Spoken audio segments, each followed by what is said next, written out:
Сәлем достар, менің каналыма қош келдіңіздер. Видеоны көрместен бұрын каналыма тіркеліп, қоңыраушаны баса кетіңіздер. Ас адамның арқауы. Кез келген үйдің дастарханының басында наннан кейінгі қант тұратыны белгілі. Осы түсінікке біздің үйренгеніміз соншалықты қантсыз дастархан бар дегенге сенгіміз келмейді.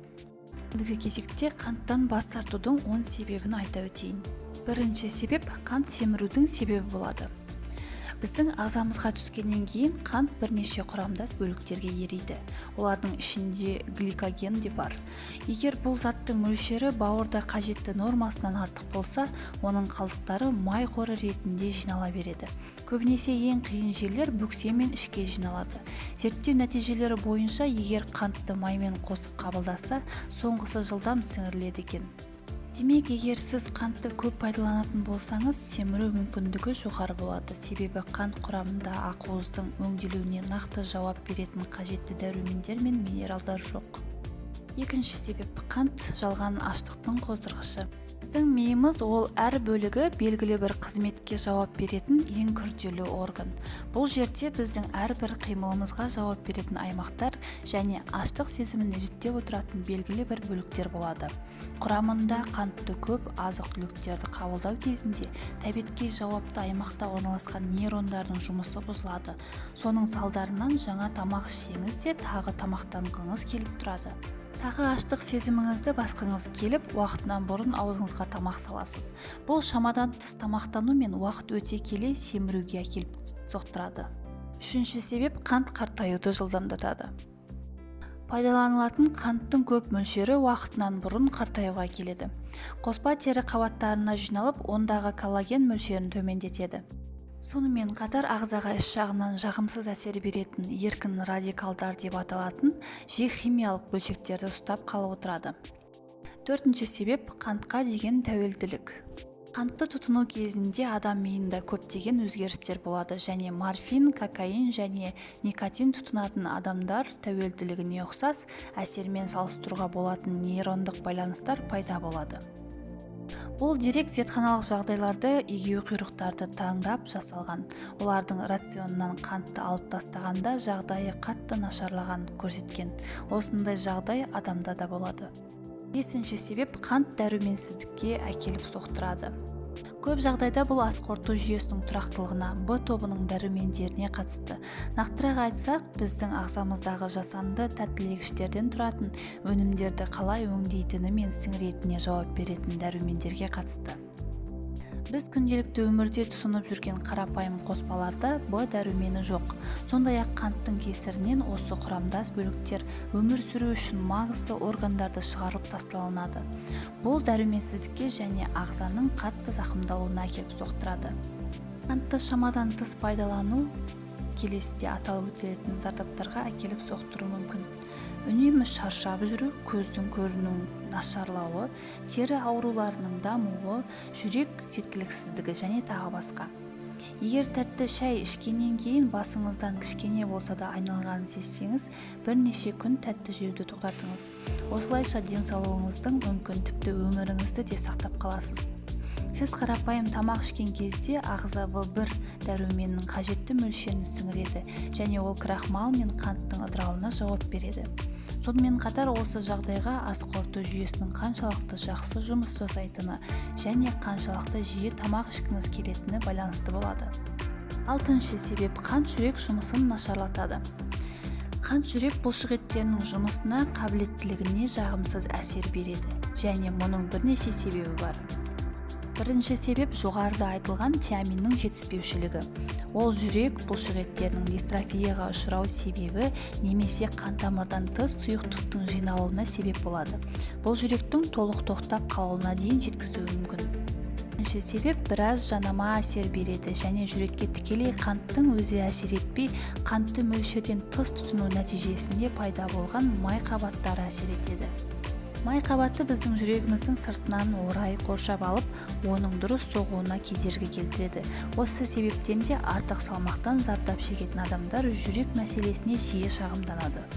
Төртінші себеп қант энергетикалық қансорғыш. Көп басылымдарда аш қарынға қанттың кішкене мөлшерін жеп алсаңыз, уақытша қарынның ашу сезімінен арылуға, сонымен бірге ағзаны өмір сүру үшін қантты энергиямен қанықтыруға көмектеседі деп кеңес берілген.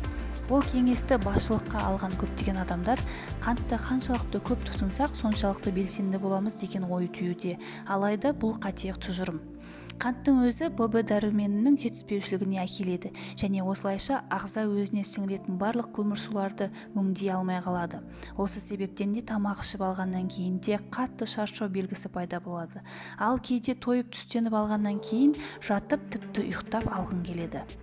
Бұл тұжырымды қатеге шығаратын тағы бір дерек инсулин мен қанттың арасындағы біте орта.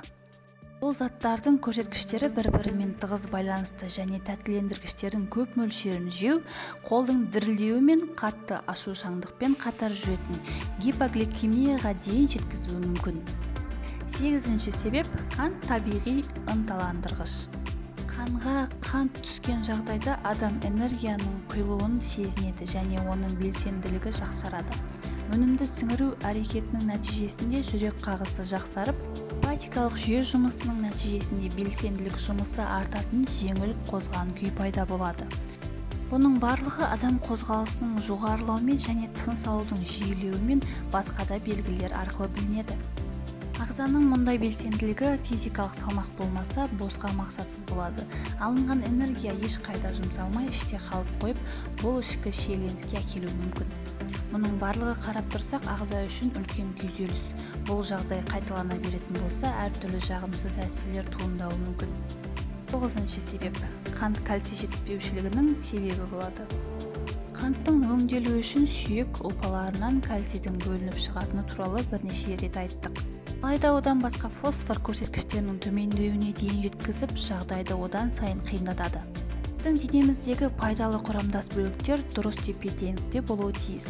Кальций мен фосфордың тепе-теңдігі бұзылғанда сүйектердің саулығына арналған құрамдас бөліктерді ағза қабылдамай қояды. Олар қалдығы ретінде саналып, зәрмен бірге сыртқа шығып кетеді, немесе кез келген жұмсақ ұлпаларда жинала береді. Сіз қосымша қанша дәрумен қабылдасаңыз да, оларды ағза сіңіре алмайды. Бұл тірек қозғалыс ақпараттарының күрделі ауруларына және сүйек ұлпаларының басқа да сырқаттарының дамуына дейін жеткізуі мүмкін. Кальций жетіспеушілігі тіс эмалінің саулығын бұзады және остеопороздың дамуына әкеледі. Қабылдап жүрген қант мөлшерін төмендеткен немесе оны мүлде тамақ мәзірінен алып тастаған жағдайда пайдалы минералды заттардың жетіспеушілігі күн сайын толығып отырады. Адам мөлшерді білмей, өз ағзасына қажетті көлемнен артық тұтынған жағдайда осындай жағдайлар жиі қайталанады. 10-шы себеп қант иммунитет күшін төмендетеді. Адам иммунитеті бұл қарапайым суық тиюден бастап күрделі жүйелі зақымдалуларға дейін түрлі аурулардан қорғану. Егер бұл бөгет кішкене болса да әлсіресе, сіздің ағзаңызды тек жаңа аурулар ғана соққылап қоймайды. Сонымен бірге қалың ұйқыда жатқан түрлері де атқылай бастайды. Қант диабетімен ауыратын адамдар қандағы қант мөлшерінің шамадан тыс болуының қаншалықты қауіпті екенін өздері біледі. Себебі олардың денесі бұл тағамды қоспаны сіңіре алмайды. Тәттіні көп жеген сайын қиын жағдайларда сіздің иммунитетіңіз қарапайым салмақтың түскенін де көтере алмай қалады. Егер сіз толықтай қанттан бас тартып кете алмасаңыз, иммунитетті көтеретін өнімдерді тұтыныңыз. Олардың кейбірі әдеттеніп алған тәттілендіргіштің нағыз алмастырушысы бола алады. Осылайша тәтті тәуелділікпен күресу айтарлықтай оңай болады. Мәселеден қалай құтылуға болады? Толықтай қанттан бас тарта отырып, жоғарыда аталған мәселелердің бәрінен оңай құтылуға болады деп айтуымызға болады. Алайда бұл қате пікір. Түрлі фруктозалар мен жасанды орын басқыштарды тұтынатын адамдар бар. Бірақ аз ғана қолданылғанның өзінде олар үлкен зиян әкелуі мүмкін. Қарапайым адамдар үшін жай ғана тәттіні тұтынудың қалыпта ұстауы дұрыс. Өзіңіз тұтынатын азық-түліктердің құрамын оқыңыз. Ол жерде қанттың массасының анықталған бірлігі мен тепе-теңдігінің нақты көлемін жазылады. Ағза үшін қауіпті болып келетін крахмалы және басқа да ауыр қосылыстары бар тәтті тағамдар мөлшерін жеуді азайтыңыз. Тіпті тұздалған чипсылардың өзінде тәттілендіргіштің белгілі бір мөлшері болатынын естен шығармаған жөн. Есіңізде болсын, жемістер мен көкөністерде болатын табиғи қант ағза үшін пайдалы. Ол шақпақ дүкендерде сатылатын қант тек зиян тигізеді. Сондықтан оны қаншалықты аз тұтынатын болсаңыз, соншалықты бақытты және сау өмір сүресіз.